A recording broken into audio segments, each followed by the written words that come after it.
This NBA superstar, Victor Wembanyama, and his coach are facing some serious heat because of this dirty play I'm about to show you. But after I show you that play from multiple angles and I give you the context behind what he did, you let me know if you feel the same way as the people considering him a dirty player. Bryant off of the three. Wembenyama. Goodness. Engulfs the rebound. Oh, that's an elbow. That's an elbow by Victor. I don't know if y'all can see from that angle. You probably can't. But he was actively being fouled in this clip. Let me give you a better angle of this incident. There you go. There's the back. The box out. As you can see, he just got hit in his head, and then he retaliated. There's that. There's that. That's... His teammates' reaction in the background is priceless, man. Now that looks like an overreaction, right, to being hit in the head. But let me know if you feel the same way after I show you what led up to this. I've heard a lot of referees say that bigger players are at a disadvantage because they don't get a lot of foul calls. But what's happening to Wemby is he's getting fouled on a ton of plays, and these are all no calls. So I don't really get where people say that the NBA is not as physical, because it's very physical. He's getting shoved, pushed, grabbed, and held. Take a look at this possession here where Rudy Gobert just grabs his left arm so Wemby can't get the block, but he still does so with his right arm.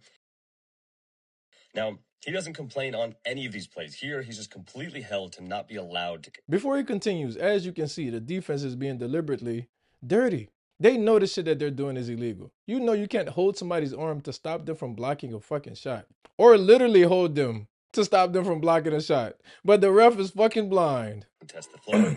Doesn't even look at the referee or complain.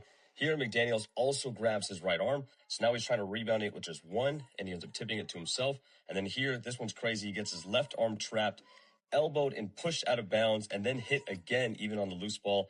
And this is about the only time that I've ever seen him complain to the referee. I wish more players would adopt this mentality when they just don't really complain and play through a lot of it. Now, speaking of uncalled things, I have to talk about this, which obviously should have been a technical foul, because that was crazy for the bench player to contest the three. You can see Champagne was very confused also. As you can see, it looks like the refs are itching for the Timberwolves to win this. That's the team in the black for people that don't watch basketball.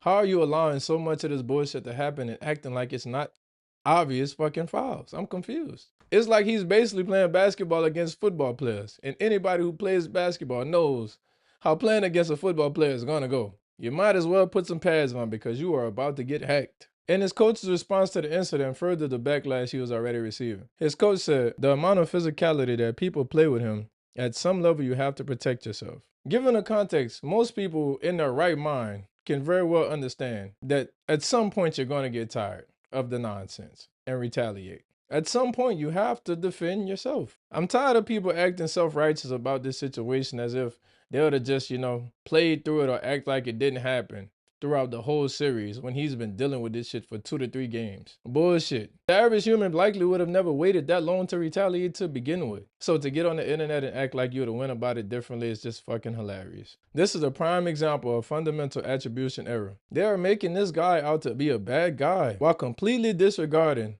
the situations that led to this point. It's like the other team's coach was on a mission to foul this man on every possession, while the refs just close their fucking eyes and run back down the court. I have 2 equivalents to this that I'm sure if the average person heard they could relate to and understand why he got to that point. Say for instance you have a partner that's gaslighting you and just doing shit to put you in a position for you to be crazy or for you to react and get angry. And when you finally react and you get angry, you're labeled as the angry person. And nothing they did mattered that led you to the point of being angry or getting crazy, because you should have just went about it better, right? Or if you're a kid that's being bullied by other kids at the school and you try to tell the teacher, you try to hint at the teachers like, hey, this was going on. These kids keep messing with me. You try to tell the adults, hey, they keep messing with me. And then when you take matters into your own hands and you get suspended or you get kicked out of school, you're the bad guy and you're the troubled kid. You see how crazy that sounds in those 2 scenarios? And y'all mean to tell me that this guy was just supposed to be professional about this as he's being bullied on live TV? Interesting. But y'all let me know y'all thoughts on this in the comments below. Do you think that Victor Wembanyama was right for taking matters into his own hands? Or do you still think that he was wrong even after seeing what led up to it? Let me know in the comments below. Like and subscribe if you want to see more content like this. It's your boy KJ, and I'm out.